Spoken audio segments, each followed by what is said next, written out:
Breakfast Chhattisgarh में आपका स्वागत है। मैं हूं आपके साथ आयुषी ओझा। बुलेटिन की शुरुआत करते हैं रायपुर से बड़ी खबर। सीएम भूपेश बघेल इस सेमिनार का शुभारंभ करेंगे। छत्तीसगढ़ बाल अधिकार संरक्षण आयोग की स्थापना पर यह सेमिनार है। आज सेमिनार का शुभारंभ करे जा रहे हैं। बच्चों का नशे की आदत से बचाव, चुनौतियां और समाधान पर इस सेमिनार में चर्चा होगी। सेमिनार में कई विशेषज्ञ भी शामिल होंगे। सेमिनार में सरकारी विभागों और संस्थानों के अधिकारी भी शामिल होंगे। तो कई मायनों में ये सेमिनार अहम माना जा रहा है, क्योंकि इस दौरान बच्चों में जो नशे की आदत हो जाती है उससे कैसे बचाव हो, क्या चुनौतियां हैं और समाधान उसका क्या है, इस सेमिनार में उस पर चर्चा होगी। और इस दौरान सेमिनार में कई विशेषज्ञ भी शामिल होंगे। वहीं ज्यादा जानकारी के साथ सहयोगी युगल जुड़ चुके हैं। युगल, कितने मायनों में ये जो सेमिनार होने जा रहा है वो अहम माना जा रहा है, क्योंकि इस दौरान देखा जा रहा है कि बच्चों में जो नशे की आदत हो जा रही है उसको लेकर बचाव और जो चुनौतियां सामने आती हैं और साथ ही साथ उसके समाधान पर भी चर्चा होगी। कई विशेषज्ञ भी इस दौरान शामिल होंगे।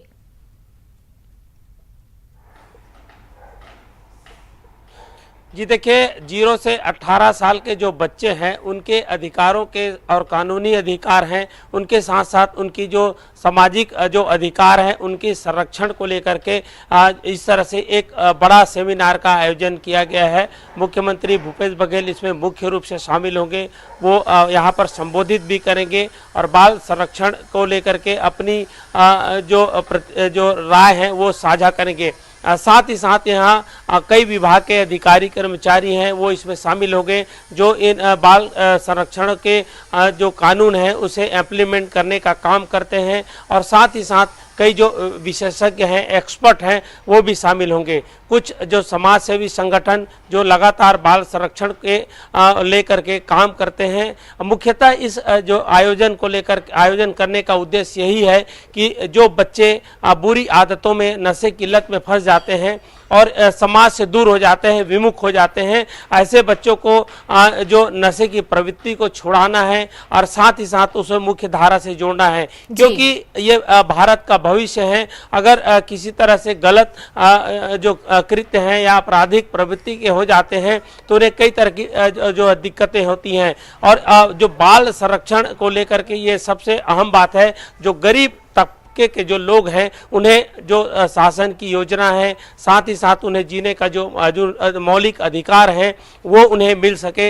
इस कई मायनों में ये बहुत अहम है, बहुत महत्वपूर्ण है, क्योंकि प्रदेश के कई स्थान ऐसे हैं, कई क्षेत्र ऐसे हैं जहां इस कानून की जानकारी बहुत लोगों को नहीं है। तो ऐसे में इन कानून के माध्यम से उन शोषित और जो है पीड़ित बच्चों को न्याय दिलाया जा सकता है, उन्हें समाज की मुख्य धारा में जोड़ा जा सकता है। भटके हुए जो किशोर हैं उन्हें भी वापस लाने की ये बड़ी कवायद है। और अहम इसलिए है क्योंकि जो युवा पीढ़ी या फिर किशोर जो हैं वो भटके ना, इसलिए ये आयोजन किया गया है। चूंकि आज स्थापना दिवस है तो इसलिए मुख्यमंत्री वहां शिरकत करेंगे और अपनी राय रखेंगे। और बड़ी बात यह है कि इसमें तमाम विभाग के अधिकारी भी मौजूद रहेंगे। जी, तमाम जानकारी साझा करने के लिए युगल आपका धन्यवाद। आप हमारे साथ बने रहिए, आपसे और भी अपडेट लेते रहेंगे। चलिए खबरों में आगे बढ़ते हैं और बात करते हैं रायपुर की बड़ी खबर की, जहां पर चिट फंड के शिकार निवेशकों को बड़ी राहत मिली है। मुख्यमंत्री भूपेश बघेल निवेशकों का पैसा लौटाएंगे। सीएम निवेशक न्याय कार्यक्रम में लौटाएंगे रकम। मेडिकल कॉलेज रायपुर ऑडिटोरियम में कार्यक्रम का आयोजन है। निवेशक न्याय कार्यक्रम में कई मंत्री शामिल होंगे। देवयानी प्रॉपर्टी लिमिटेड ने ठगे थे लोगों से पैसे, और जिसके बाद अब देखा जा रहा है कि सीएम भूपेश उनका पैसा वापस लौटाएंगे। चिटफंड के जो शिकार हुए हैं, जो निवेशक थे, उन्हें अब कहीं ना कहीं बड़ी राहत देखने को मिल रही है। देवयानी प्रॉपर्टी लिमिटेड ने ठगे थे लोगों से पैसे, जिसके बाद लगातार निवेशकों की जो मुश्किलें थी वो देखनी पड़ रही थी, और ऐसे में अब बड़ी राहत निवेशकों की देखने को मिल रही है। वहीं ज्यादा जानकारी के साथ सहयोगी युगल बने हुए हैं। युगल, देखा जा रहा है कि अब जो निवेशक थे, जो चिटफंड के शिकार हुए थे, उन्हें कहीं ना कहीं बड़ी राहत मिलने वाली है, क्योंकि सीएम भूपेश बघेल उनका पैसा लौटाने जा रहे हैं।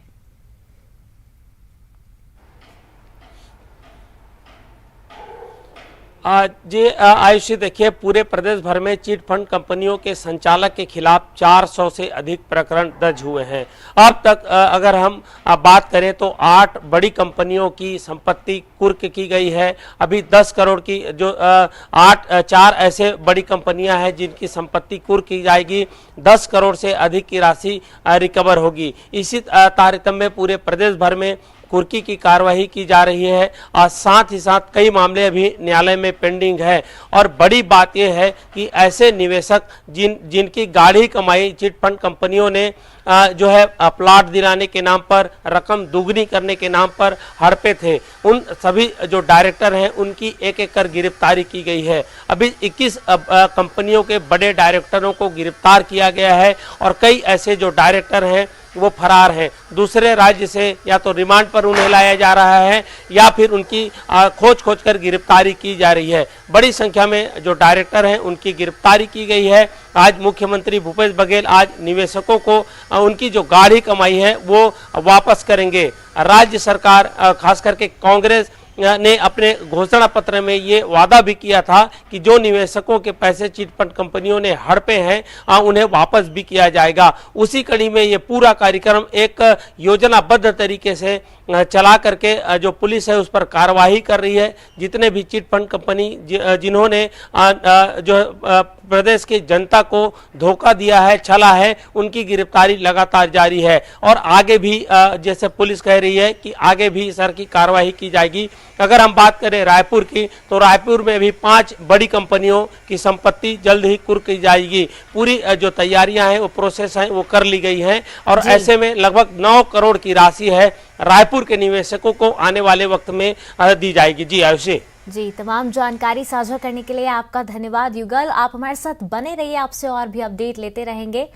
चलिए खबरों में आगे बढ़ते हैं। जशपुर से बात करते हैं खबर की, जहां पर कांग्रेस प्रदेश प्रभारी पीएल पुनिया का दौरा देखने को मिल रहा है। मंत्री शिव डहरिया भी इस दौरे में जाएंगे जशपुर उनके साथ और आज सुबह 10 बजे हेलीकॉप्टर से पहुंचेंगे जशपुर।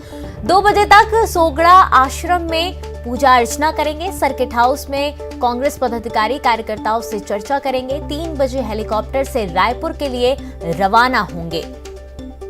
तो पीएल पुनिया का दौरा देखने को मिल रहा है। शिव डहरिया भी जशपुर में शामिल होंगे इस दौरे में।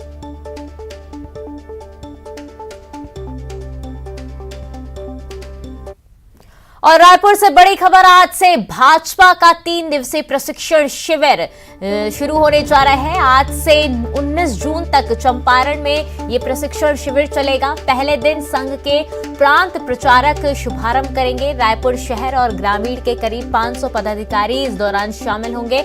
स्थानीय बड़े नेता भी संबोधित करेंगे। आपको बताना चाहेंगे तो प्रशिक्षण शिविर का आयोजन होने जा रहा है। वहीं ज्यादा जानकारी के साथ सहयोगी युगल जुड़ चुके हैं। युगल, देखा जा रहा है कि भाजपा का 3 दिवसीय प्रशिक्षण शिविर शुरू होने जा रहा है। क्या कुछ खास रहने वाला है? किस तरीके की रणनीति देखने जाएगी इस दौरान?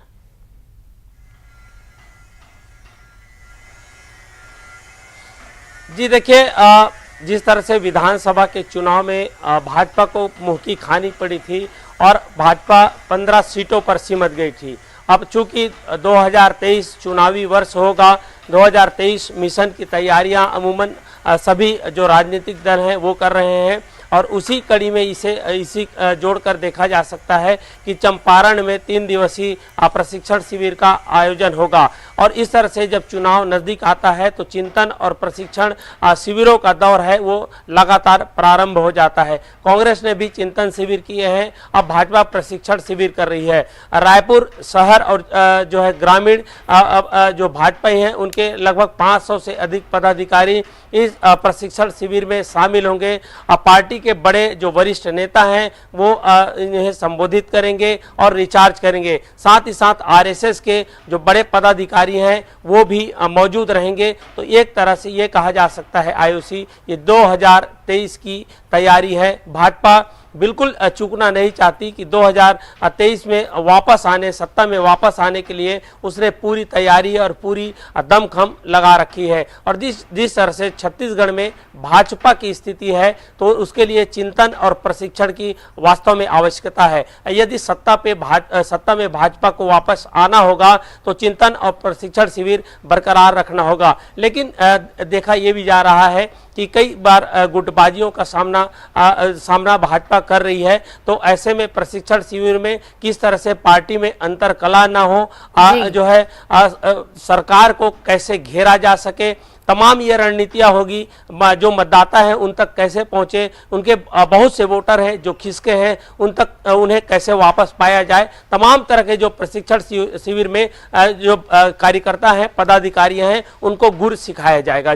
जी, तमाम जानकारी साझा करने के लिए आपका धन्यवाद युगल। आप हमारे साथ बने रहिए, आपसे और भी अपडेट लेते रहेंगे। तो सही बात है, चिंतन और प्रशिक्षण शिविर की लगातार भाजपा को ज़रूरत है, क्योंकि आने वाले चुनाव में कितना दम दिखा पाएगी भाजपा, ये देखने वाली बात होगी। और अंदरूनी कला ना हो, इसके लिए भी ये चिंतन और प्रशिक्षण शिविर ज़रूरी है। चलिए खबरों में आगे बढ़ते हैं और बात करते हैं। छत्तीसगढ़ में बीजेपी ने गरीब कल्याण आम सभा की शुरुआत की है।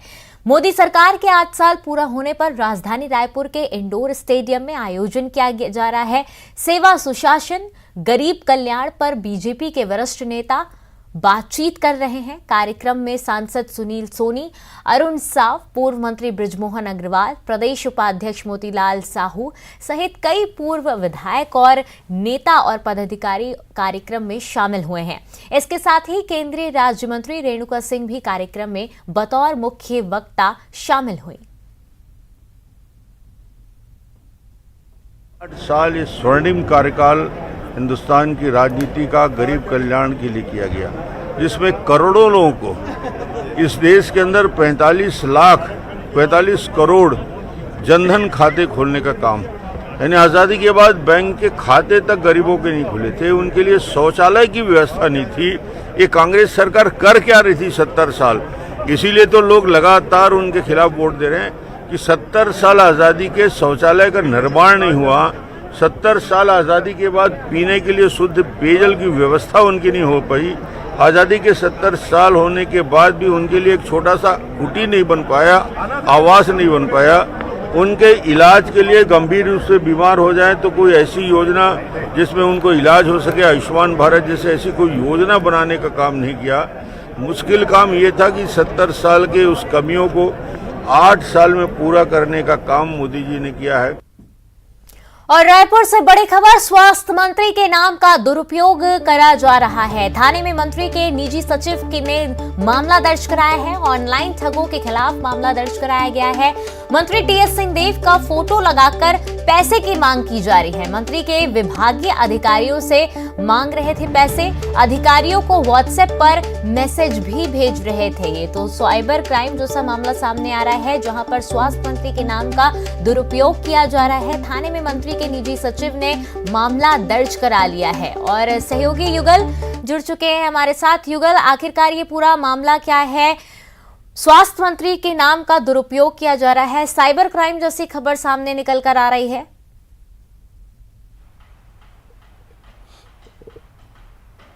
देखिए आयुषी, छत्तीसगढ़ में ठगबाजों की हौसले किस तरह से बुलंद हो गए हैं, इस बात से अंदाजा लगाया जा सकता है कि प्रदेश के कद्दावर कांग्रेस नेता स्वास्थ्य मंत्री टीएस सिंहदेव के नाम का पद का दुरुपयोग किया जा रहा है। उनका फोटो लगा करके जो है राशि की मांग की जा रही है, पैसे की मांग की जा रही है।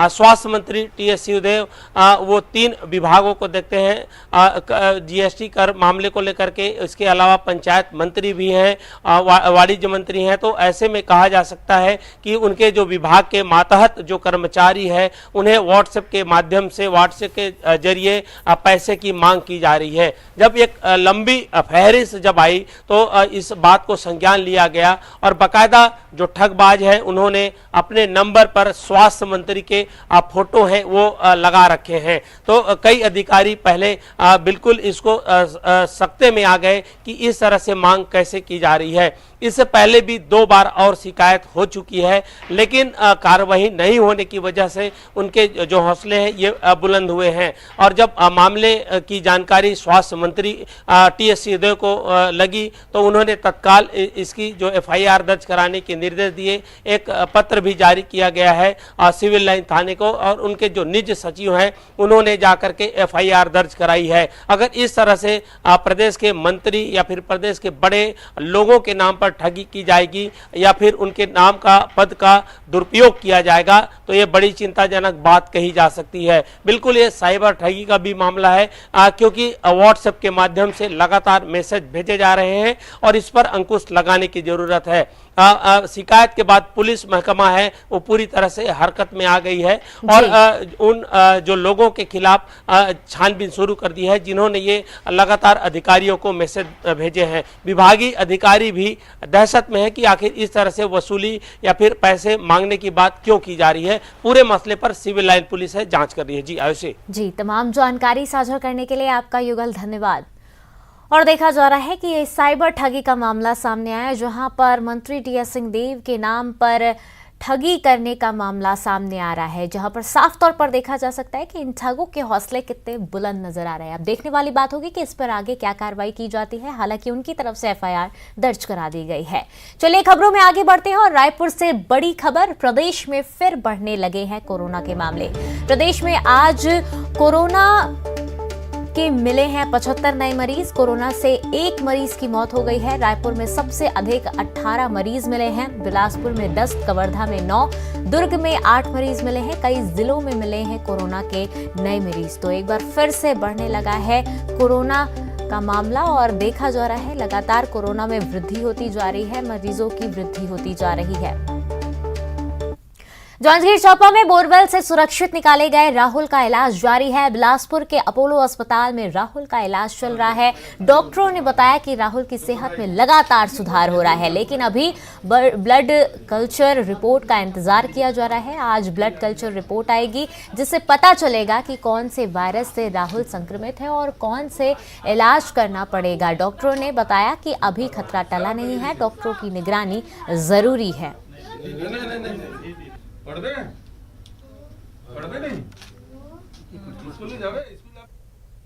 जांजगीर चांपा में बोरवेल में फंसे राहुल को सुरक्षित बाहर निकालने के लिए देश के सबसे बड़े रेस्क्यू ऑपरेशन में शामिल टीम को सीएम भूपेश बघेल ने सम्मानित किया। पुरस्कार समारोह का आयोजन किया गया और आवास में किया गया था ये आयोजन। इस दौरान सीएम ने रेस्क्यू ऑपरेशन से जुड़े अधिकारियों और कर्मचारियों का सम्मान किया।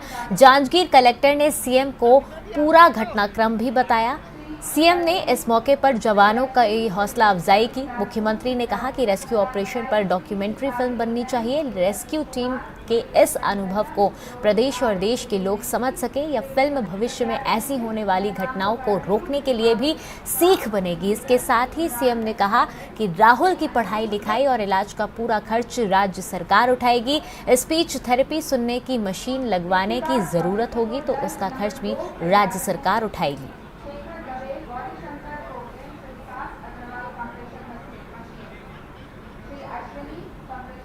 हिमाचल प्रदेश में चल रहे वेट लिफ्टिंग रैंकिंग की राष्ट्रीय प्रतियोगिता में राजनांदगांव के वेट लिफ्टर ज्ञानेश्वरी यादव ने फिर से गोल्ड और सिल्वर मेडल जीतकर छत्तीसगढ़ का नाम रोशन किया है। इसके लिए सीएम भूपेश बघेल, उच्च शिक्षा और खेल मंत्री उमेश पटेल ने ज्ञानेश्वरी यादव को हार्दिक बधाई और शुभकामनाएं दी है। वेट लिफ्टिंग प्रतियोगिता में जूनियर वर्ग 49 किलोग्राम में ज्ञानेश्वरी ने गोल्ड मेडल जीतकर देश की नंबर 1 वेट लिफ्टर बन गई हैं।